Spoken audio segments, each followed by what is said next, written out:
Hi everybody, it's Lindsay here. I'm just going to show you one of the very easy snacks that you can use on the DX4 and actually ongoing. This is a really nice snack or breakfast or even a pudding when you're wanting to fill yourself up with goodness and nutrition and feel like you've had a real treat.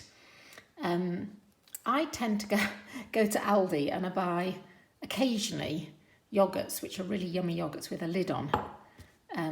But any jar that you've got or a jam jar can work just as well. It's just that these are dinky and that they fit in the fridge and they're quite a nice size. The recipe that's in the DX4 booklet would be probably wanting a little Kilner jar that's a bit bigger than this, but any jar you can find, an old pesto jar or whatever, use it. Now the basis of the recipe is these things, which are chia seeds. You can get light ones, dark ones, multicoloured ones, doesn't matter.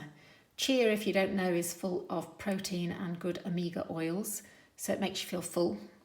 And when you soak it in something, it really swells up, and that's part of sort of feeling you full, making you feel full. You don't want to have these, well, I don't have them dry on things. You can mix them in muesli and things, but I find that if I have them dry on things, that then they swell up in my tummy and I can feel a bit kind of bloated. So I soak them and use them in that form before I eat them.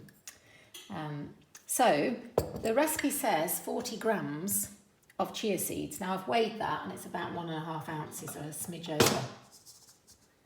And that's what it is. I'm going to put this, if I can, not drop them everywhere, in 3 pots, just evenly spread, because I'm not using the size of jar that the recipe might dictate. So you don't have to weigh them. I would guess at 3 or 4 teaspoons per jar, little jar. If you're using a bigger jar, maybe 5 or 6 teaspoons.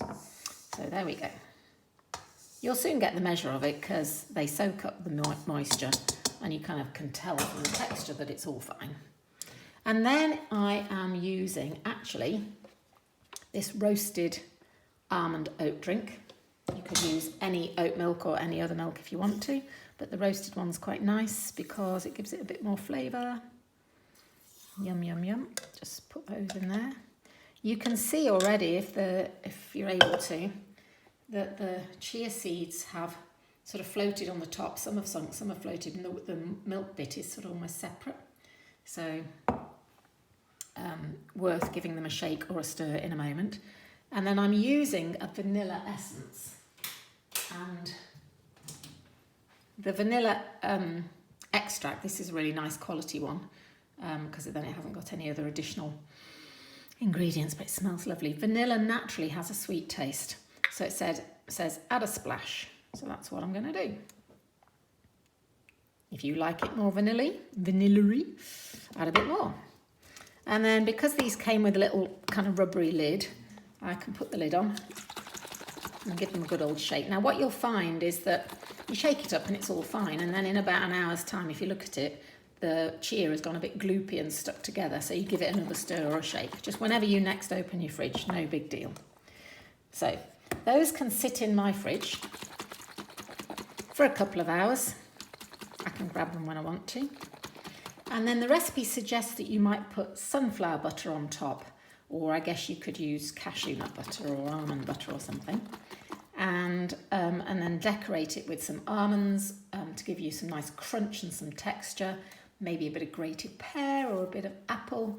This is some dehydrated apple that I got from the garden. I put cinnamon on the apple slices and I put it in the dehydrator. So basically I'm going to put this on top. Those are like little apple crisps. I'm going to put those on top later, but I won't do it now because I don't want them to go soggy at this stage. So that's kind of it. Chia seeds, some kind of plant-based milk. Oat milk is a good one. And add some almonds or some nuts to the top. Add a nut butter to give it a creamy texture. Add the vanilla essence to make it a little bit sweet. That's the recipe. Play with it, enjoy it. After the DX4, what I will do is I will open that up. It'll be up to about there. And on the top section, I'll put some frozen raspberries or, a blob of fruit or something. Or I'll tip that on top of my muesli or yogurt, maybe Greek yogurt, and add some crunchy nuts and things so that it looks appealing and has lots of texture. So Hope you enjoy that. Let me know how you get on. Happy playing.